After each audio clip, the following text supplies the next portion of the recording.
नमस्कार. आज थोडंसं वेगळ्या पद्धतीने व्हिडिओ करतोय. मागे मला माझी लायब्ररी तुम्हाला दिसेल सगळी. ही सगळी लायब्ररी दाखवण्याचा हेतू माझी लायब्ररी कशी आहे हे दाखवण्याचा नाही आहे. आज मला एक एक विषय जरा स्पष्ट करून विचारायचा आहे त्या लोकांना ज्यांना आक्षेप आहेत. मला दाखवायचं आहे, मी प्रश्न विचारणार आहे. हा सगळा म्हणजे अजून एक व्हिडिओ असाच मी करणार आहे या विषयातला. ही लायब्ररी बघत आहे. या पोर्शनमध्ये तुम्हाला बहुतेक सगळी धार्मिक पुस्तकं दिसतील. मी दाखवतो तुम्हाला. मी स्वप्नीलला सांगतो कुमुदला की जरा सगळ्या पुस्तकांना दाखवून घे. वर जे दिसतंय ते सगळी रामायणाची भाग आहेत, जी स्वतः समर्थांचं हस्ताक्षर यामध्ये तुम्हाला दिसेल. त्यापुढे वाल्मिकी रामायणाचा पूर्ण मराठी अनुवाद असलेलं पुस्तक आहे. हे पुढे महाभारताचे 11 खंड तुम्हाला दिसतील. त्याच्या खाली आलात तर भागवताचे वेगवेगळे प्रकार आहेत. हे भागवतांची सगळी खंड आहेत, जी खंड त्या इस्कॉनच्या लोकांनी छापलेली आहेत. त्यानंतर काही भागवताची वेगळी ग्रंथ कथा स्वरूपातली तुम्हाला दिसतील. मला सगळ्यात महत्वाची गोष्ट दाखवायची ती खालची, जी तुम्हाला सगळे वेद, सगळे पुराण म्हणजे 4 वेद, सगळे पुराण, उपनिषद हे सगळे तुम्हाला खालच्या बाजूला दिसतील. त्यात काही वेदांचे मराठी अनुवाद पण आहेत. त्याच्या खाली ज्ञानेश्वरी, गाथा, मनुस्मृतीचे वेगवेगळ्या आवृत्त्या, हे सगळे भाग तुम्हाला दिसतील. बघितलीत? हे सगळं दाखवायचं कारण माझ्याकडे किती साठा आहे हे नाही आहे. मी एक एक पुस्तक काढणार आहे आणि तुम्हाला विचारणार आहे काही प्रश्न. पहिल्यांदा हाताला लागेल ते घेतो. हे यजुर्वेद शुद्ध मराठीत आहे.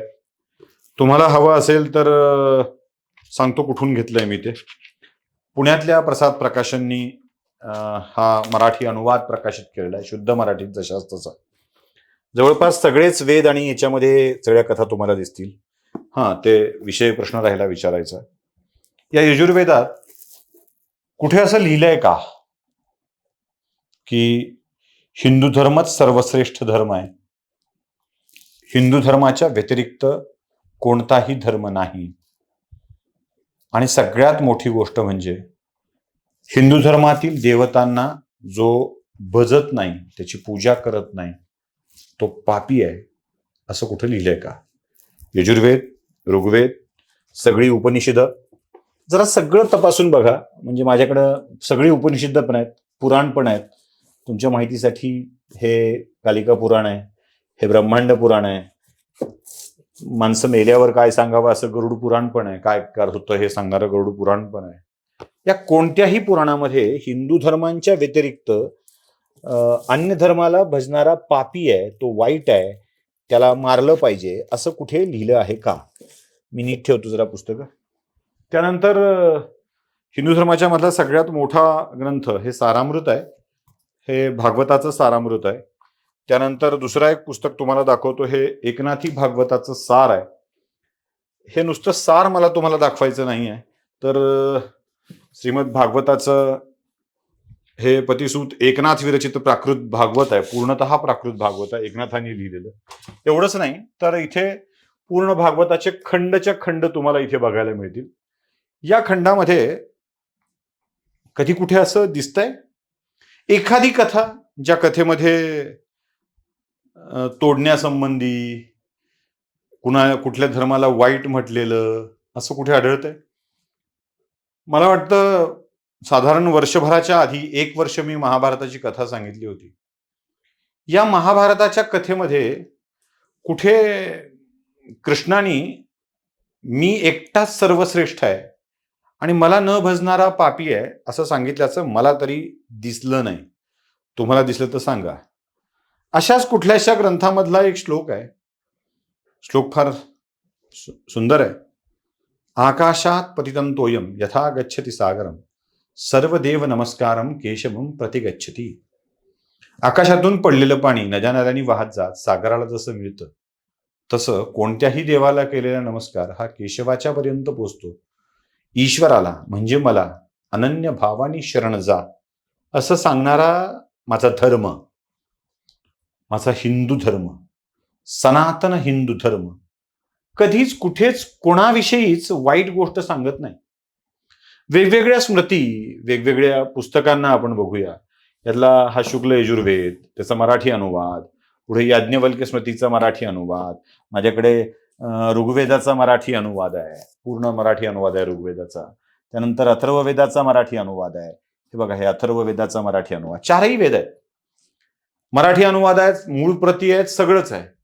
या सगळ्यांच्या मध्ये वाचताना मला कधी आणि कुठेच असं जाणवलं नाही की हिंदू धर्माच्या मध्ये असं काहीतरी वेगळं सांगितलंय. बरं, या प्राचीन ग्रंथाला वाचता वाचता मी थोडासा नव्या काळात मांडल्या गेलेल्या ग्रंथांच्याकडे पण जातो. स्वप्नीला जरासं वाकून हे ग्रंथ दाखवायला सांगतो. मग तो दासबोध असू दे, संतश्रेष्ठ ज्ञानेश्वरांची ज्ञानेश्वरी असू दे, की तुकाराम महाराजांची गाथा, या सगळ्या पुस्तकांच्या मध्ये कुठेही आणि कधीही मला अशी गोष्ट दिसली नाही की ज्याच्यामध्ये हिंदू हा सर्वश्रेष्ठ ग्रंथ आहे, धर्म आहे, आणि त्याला न भजणारा कधी पापी असतो असं मला कधी ऐकिवात आलं नाही. मी या धर्मग्रंथांनाच विचारतो, का हो कधी तुम्ही असं चिकित्सा करण्याचं नाकारलंय का?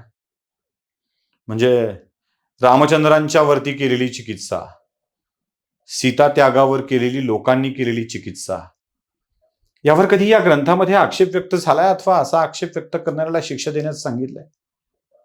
सीतेविषयी आक्षेप व्यक्त केले, रामाविषयी आक्षेप व्यक्त केले, भगवान श्रीकृष्णाविषयी आक्षेप व्यक्त केले, गोपिकांच्या विषयी आक्षेप व्यक्त केले, पण त्याच्यामध्ये कुठे शिक्षा द्यावी असं कधी या पुस्तकाच्या मध्ये म्हटलेलं नाहीये.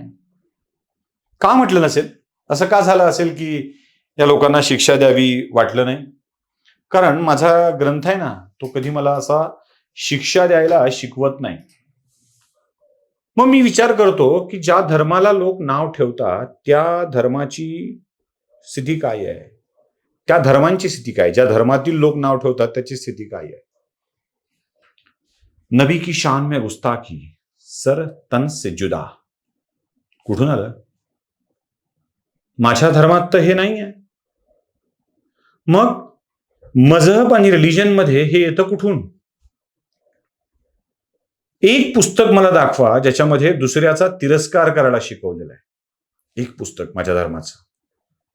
मी तर उलट अभिमानाने सांगतो, अभिमानाने, की माझ्या धर्मातल्या धर्मग्रंथांना इतक्या वेगवेगळ्या माणसांनी लिहिलंय, वेगवेगळ्या वर्णातील माणसांनी लिहिलंय, की त्यात प्रत्येकाच्या विषयी अगदी सन्मानाचीच भावना आहे.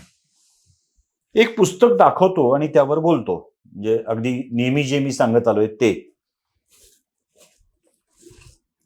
हा यजुर्वेद. या यजुर्वेदाच्या मध्ये नमामि शूद्रम नावाची संकल्पना आहे. नमामि शूद्रम म्हणजे ज्या ईश्वराच्या पायातून शूद्रांची निर्मिती झाली आणि मुखातून ब्राह्मणांची निर्मिती झाली असा उल्लेख केला जातो, त्या ईश्वराच्या पायावर डोकं नतमस्तक झालं पाहिजे, नतमस्तक झालं पाहिजे असं सांगणारी ही या यजुर्वेदातली संकल्पना. आमच्यातल्याही प्रत्येक वर्गाला आम्ही सन्मानानं वागवलं पाहिजे हे सांगणारी संकल्पना. हे बृहदारण्य उपनिषद. या पुस्तकामध्ये शूद्रांचा उल्लेख पूषण असा केलेला आहे. आणि पूषण म्हणजे पोषण करणारा, जो समाजाचं पोषण करतो तो पूषण करणारा, पोषक, पोशिंदा असा उल्लेख आहे. आणि त्याचं कौतुक, त्याचा आदर आम्हाला आहे. हो, माझ्या धर्मात कुणाचीच निंदा. आणि एक सगळ्यात मोठं म्हणजे ज्या पुस्तकाच्या विषयी खूप बोललं जातं, मला असं काढता काढता एक एक पुस्तक काढता काढता जरासं अवघड जातं, ही मनुस्मृती, जिच्याविषयी आक्षेप व्यक्त केला जातो, ती मनुस्मृती, तिच्या वेगवेगळ्या प्रती माझ्याकडे आहेत. ज्या स्वरूपाच्या, म्हणजे मी दाखवतोय, सगळ्या प्रती दाखवणार आहे, म्हणजे एक प्रत नाही.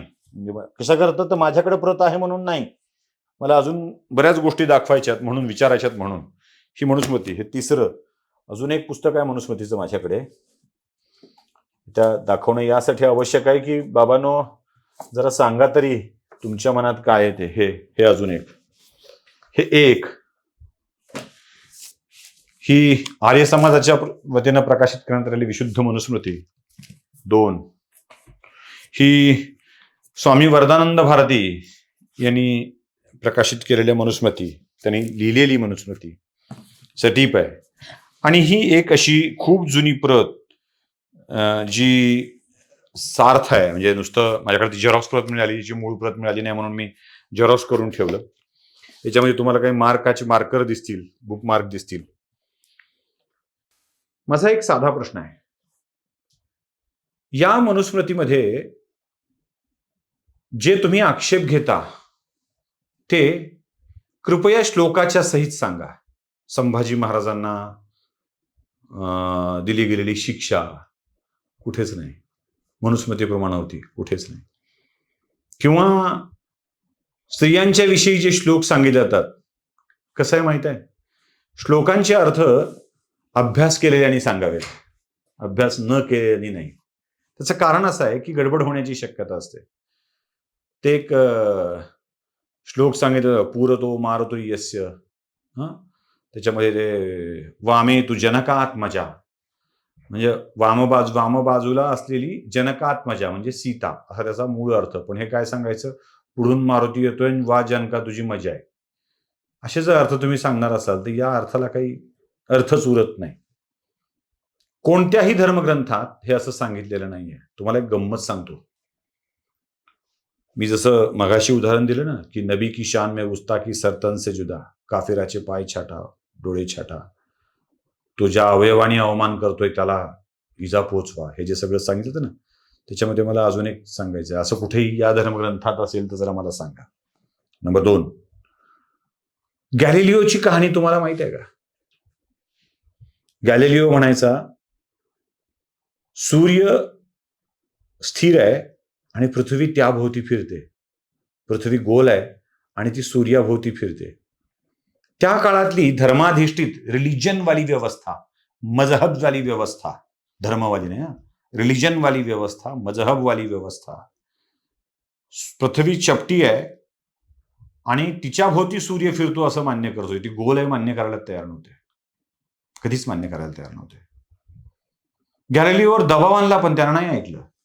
शेवटी तुरुंगवास आणि मृत्यू वाट्याला आला.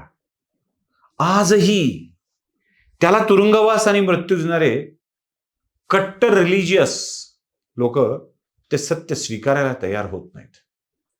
पण माझा धर्म केव्हापासून पृथ्वी ही ग्रह आहे आणि तो सूर्याभोवती फिरतो हेच सांगतो. अगदी अलीकडच्या म्हणजे शेकडो वर्षापूर्वी, हजारो वर्षापूर्वीच्या काळामध्ये जुग योजन सहस्त्र भानू हे वैज्ञानिक सूत्र माझ्या श्लोकांच्या मधून सांगितलं गेलं होतं. प्रश्न एवढाच आहे की मी जे ठामपणाने सांगू शकतो, माझ्या धर्मग्रंथात हे लिहिलेलं कुठेतरी दाखवा. तिथे तुम्ही सांगू शकता का, हा माझा प्रश्न आहे. माझ्या धर्मग्रंथात वेगवेगळ्या गोष्टीची चिकित्सा करण्याचा अधिकार आहे. तशी धर्मचिकित्सा करण्याचा, तसा रिलिजन चिकित्सा करण्याचा अधिकार, मजहब चिकित्सा करण्याचा अधिकार तुमच्या कोणत्या धर्मग्रंथात आहे का, हा माझा प्रश्न आहे. नसेल, नक्की नसेल. कारण तसं काही केलं तर कशी वाट लावायची त्या माणसाची याची व्यवस्था सुद्धा तुमच्या धर्मग्रंथात करून ठेवलेली आहे. त्यामुळं हिंदू धर्माला नाव ठेवताना जरा जपून, कारण बस झालं उगाच काहीतरी कोणीतरी थोतांड मांडायचं आणि बोलत राहायचं, हे आता सहन होणार नाही, होणारच नाही. त्याला जशास तसं उत्तर दिलं जाईल. नमस्कार. जागृतीचा विधायक बुरुज, न्यूज